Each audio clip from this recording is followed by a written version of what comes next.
Hi everyone, welcome back to another tutorial from Apps Academy. Today in this video, I'm going to show you how to create a Booking.com account. Creating an account on Booking.com allows you to book hotels, flights, rentals, and manage your reservations easily. First of all, download or install Booking.com application from your Google Play Store or your App Store into your smartphone.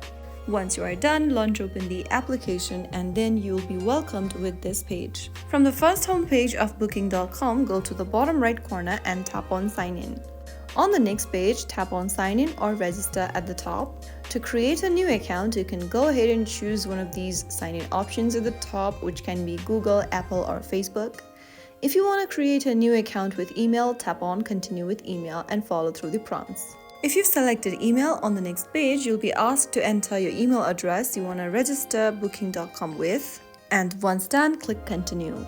On the next page, you'll need to verify your new email. Go ahead and open up your email inbox and look for a verification code in it. You'll receive an email from Booking.com, open it up, and your verification code will be displayed. Type this code in the Booking.com application. After typing down the code, click Verify Email, and you will then be able to create a new Booking.com account. Now, go ahead and enter your personal details under Manage Account. You can enter your name, gender, date of birth, and other details on the page. Soon after you do that, you will be able to create your Booking.com account. So that's how it's easily done. If you found the video helpful, don't forget to like, share, and subscribe to our channel. I will be back again in the next episode. Thank you for watching.